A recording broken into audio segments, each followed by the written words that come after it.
அப்படின்றது அவங்க ஆல்ரெடி டீச்சராக இருந்த ஸ்கூலில் அப்படி பழகிட்டாங்க எனக்கு தெரியாது. ஆனால் நிறைய வகுப்பறைகளை நான் பார்த்துருக்கேன். ஆனால் அவங்க என்னை பார்த்ததில்லை. ஒரு தரம் மட்டும் யார்கிட்டயோ சொன்ன எந்த டீச்சர்கிட்டன்னு தெரியல. ஒரு பாடம் எடுக்கிறாங்க, அந்த பாடத்துக்கு ஒரு மோட்டிவேஷன் கொடுத்தாங்க பாருங்க, சான்ஸே இல்லை. அப்படியே என்ன சொல்றேன்னா, அந்த கண்ட்ரோல் மட்டும் இருந்தா அந்த பிள்ளைங்க அவ்வளோ மெசேஜை வந்து எடுத்துட்டு இருப்பாங்க. நான் வந்து எந்த டீச்சர்கிட்ட சொல்லிட்டு இருக்கேன், இவ்வளோ சூப்பரா இவ்வளோ அந்த ப்ரொசீஜராக கொண்டு வந்தாங்க. அவங்க நோட்ஸ் ஆஃப் லெசன் கூட நான் ரொம்ப டிப்டாக பார்த்ததில்லை. ஆனால் அவ்வளோ அழகாக வந்து எடுக்கிறாங்க. எனக்கு வந்து இவ்வளோ ஆனால் நிறைய திறமை இருக்கு அவங்க கிட்ட. தான் சொன்னேன், ஒரே ஒரு விஷயம் மட்டும்தான் இல்லை, ஆனால் நிறைய திறமைகள். நாம் நினைப்போம் குடும்பத்தை நல்லா பார்த்துக்கிட்டா நம்ம ஒர்க் பண்ணுற இடத்துல எல்லாரும் சொல்லுவாங்க ஏதாவது ஒரு இடத்துல தான் ஷைன் ஆக முடியும். அது தவறான ஒரு கருத்து. என்னை பொறுத்தவரையும் யார் நல்லா குடும்பத்தை பார்த்துக்கிறாங்களோ அவங்க நல்லா வேலை செய்கிற இடத்துல டெடிகேட்டாக இருப்பாங்க. யார் நல்லா வேலை செய்கிறாங்களோ அவங்க குடும்பத்தோட நல்லா இன்வால்மெண்ட் இருக்கும். இதுதான் ஒன்று.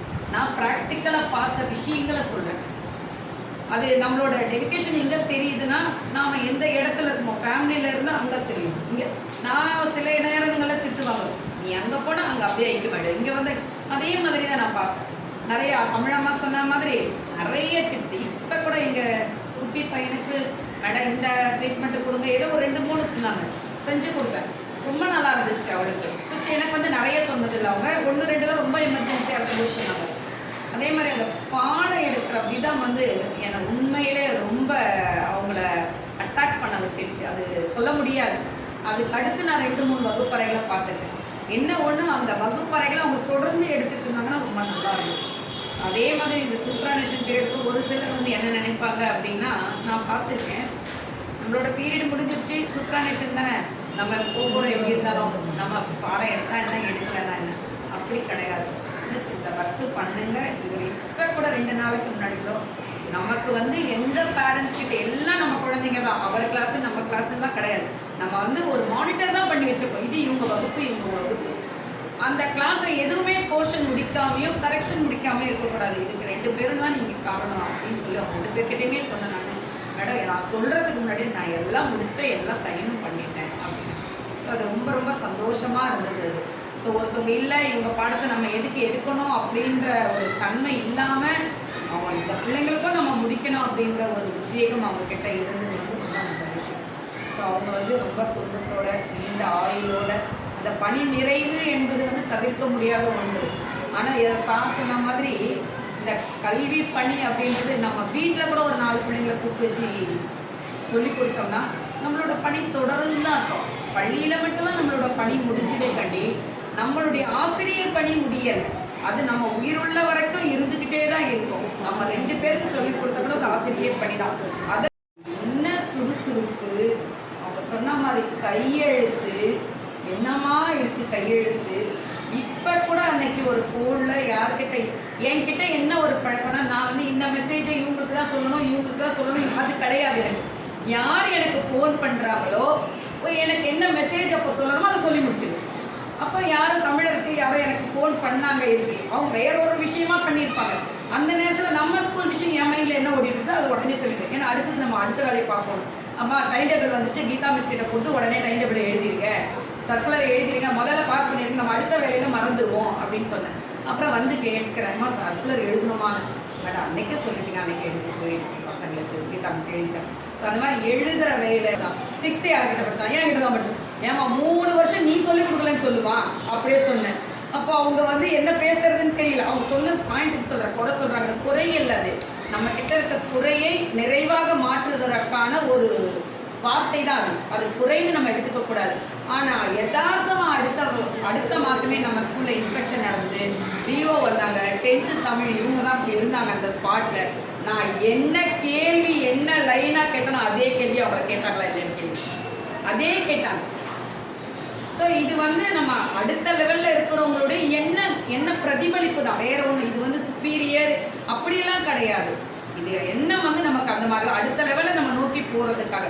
ஸோ நான் சொல்கிறது அதுதான், நமக்கு என்ன கிளாஸ்லேருந்து எடுக்கணும் அந்த கிளாஸ்லேருந்து நம்ம கொண்டு வந்துட்டோம்னாலே போதும்.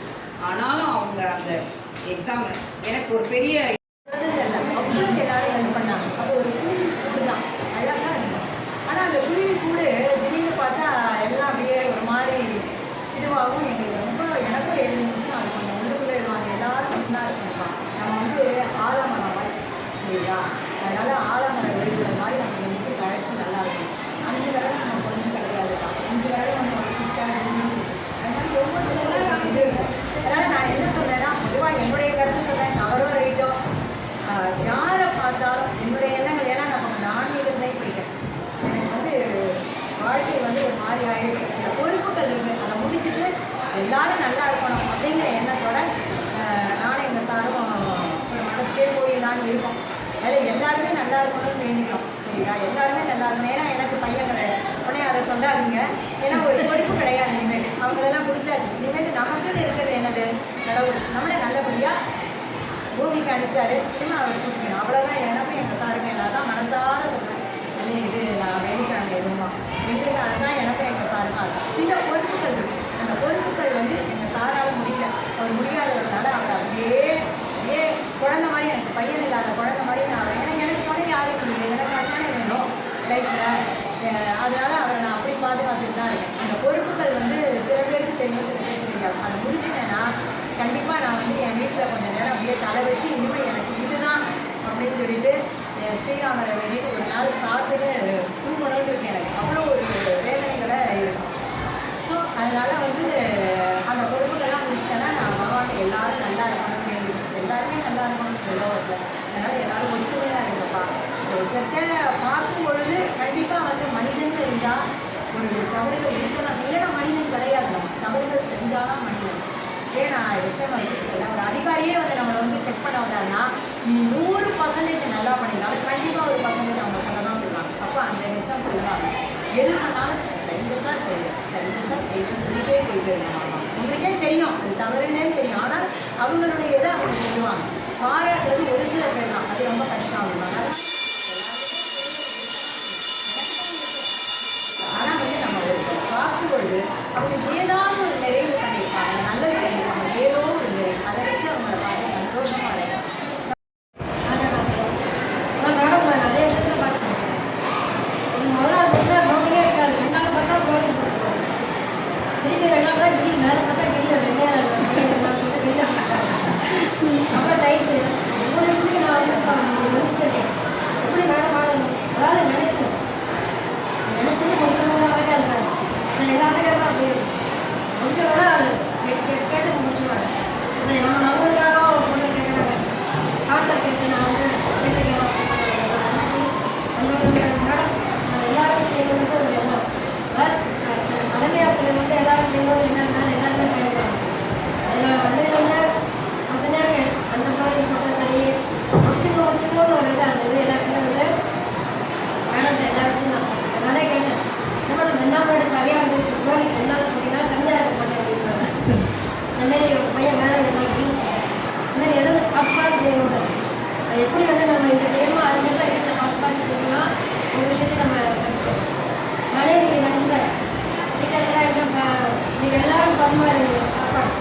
நீங்கள் வீட்டில் வேலை செய்கிற எல்லாரும் அவங்க பரிமாறி கூப்பிட்டு மாதிரி நம்ம எல்லாருமே நான் வந்து 30 வருஷமாக கூப்பிட்டு இருக்கேன்.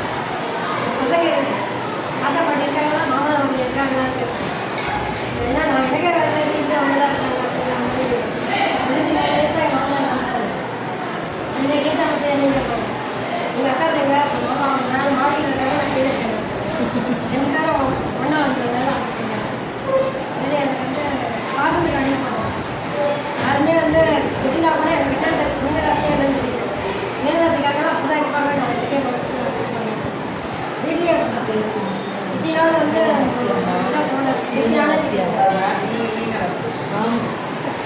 ஒரு கல்யாணத்துக்கு சில பேர் வந்து இளமை காரணம் எவ்வளோமே பேசிட்டு அவங்க ஏன் பேசினாங்க எனக்கு தோணாது.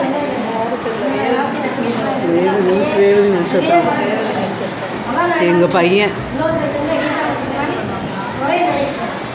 எங்கள் அம்மா சொல்லுவாங்க, அதுதான் வந்து குட்டம் மாதிரி சுத்தம் பண்ணியே சொல்லுவாங்க. அந்த சின்ன குட்டத்தை பார்த்தாக்கா சுத்தம் மட்டும் தான் அழகு. குட்டம் பார்த்து சுத்தம் நிறைவு மட்டும் அது எது வந்து நம்ம வராது செஞ்ச குட்டத்தை வந்து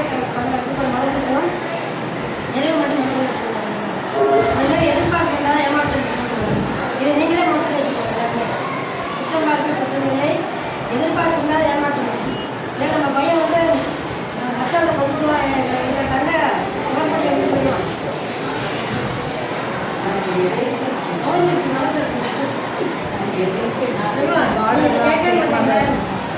காலேஜ் கொண்டுவான்னு சொல்லுவாங்க. நான் கேட்க மாட்டேன். ஏன் புக்கு காட்டி கேட்க மாட்டேன். ஏன்னா நம்ம மட்டும் கொண்டுவாங்க. நான் வந்து பண்ணால் வந்து டேட்டா வச்சுனா எல்லாம் நடந்து தான் போவேன். அதுதான் அதுமாரி இந்த 2 வாரத்தை எங்கள் அம்மாவோட பேக் வந்து நான் வந்து எவ்வளோ நாட்டுக்குள்ள குழந்தைய வச்சுருந்தேன் கஷ்டப்பட்டாங்கன்னா அவங்க வந்து வேலை செய்யணும்னு நினைக்க மாட்டேன். நம்ம இருக்கோம் வேலையெல்லாம் முடிச்சுக்கணும். ஆனால் நீங்கள் எல்லாம் முடிச்சியா முடிச்சு அதுதான் நம்மளோட கடமை. நம்ம செய்ய முடியாது இருக்கா அப்படின்ற மாதிரி செய்யலாம். அதுமாரி நம்ம இன்னொருத்த செய்ய திடீர்னு மேடம் ஒரு ஏதாவது டியூட்டி கொடுக்குறாங்க, ஒரு வேலை இருக்குது, நம்ம லேட்டாக போகிறோம்னா அது மனசே வராது போகிறது. இல்லைப்பா நான் போட்டுமாப்பா இருக்கட்டுமா, நாங்கள் எல்லாருமே நீங்கள் போகிறது தூரமாக போகிறீங்க, அவ்வளோ டிஸ்டன்ஸில் வந்து போக மாட்டோம். போங்கன்னு சொன்னால் கூட தயங்கி நின்றுட்டு இல்லைப்பா நான் ஏதாவது செய்யாமல் விட்டுக்கூடாது இல்லை அப்படின்னு கேட்டுட்டு தான் போவாங்க. லீவு எடுக்க மாட்டாங்க. உண்மையில் அது ரொம்ப பாராட்டணும். இன்னொன்று வந்து நம்ம தான் ஹஸ்பண்ட் எல்லாம் கவனிக்கிறோம். இவங்க லெவலுக்கு நம்ம கவனிக்க முடியுமா, இல்லை நாம் ஏதாவது கவர் பண்ணுறோமா அப்படிங்கிற ஒரு ஃபீலிங்கை நமக்கு வர வச்சுருவாங்க. அந்த அளவுக்கு எல்லாருமே சடப்பட்டே தான் ஞாபகம் வருவாங்க. ரொம்ப டெடிக்கேஷனாக கிளாஸுக்கு போனாலும் அவ்வளோ சைலண்ட்டாக பசங்க வந்து ரொம்ப பயப்படுவாங்க. ஸ்கின் ட்ராப் சைலண்ட்டில் வச்சுப்பாங்க. ரிசல்ட்டும் நல்லா கொடுத்துருவாங்க. அவங்களுடைய சுறுசுறுப்பு இல்லை அது நமக்கெல்லாம் அந்த ஏஜ் வரைக்கும் அப்படி இருக்குமா அப்படின்றது நமக்கு தெரியல. வேறு மிஸ் பார்த்தோம்னா இப்போலாம் கொஞ்சம் குறைச்சிட்டாங்க. அந்த புதுசில் நிறைய இன்னும் ரெசிபி சொல்லுவாங்க, நிறைய ஸ்கூலும் சொல்லிக்கிட்டே இருப்பாங்க. அவங்க எஸ்ஐஆர்லாம் எல்லாருமே டவுன் ஆகிடுச்சு. பேசுறதுல சிரிக்கிறதுல ஒருத்தர் பார்த்துக்கிறது கூட இல்லாத மாதிரி ஆகிடுச்சு. நிறைய பேச்சே குறைஞ்சி போச்சு. அவங்க சொன்ன மாதிரி ஒரு கடைசி வருஷம் ரிட்டையர்மெண்ட் ஆகிறாங்க. அந்த என்ஜாய்மெண்ட் எதுவுமே அவங்ககிட்ட பார்க்க முடியல. எல்லாருக்கிட்டையும் அன்பாக நடந்துப்பாங்க, நல்லா இருப்பாங்க.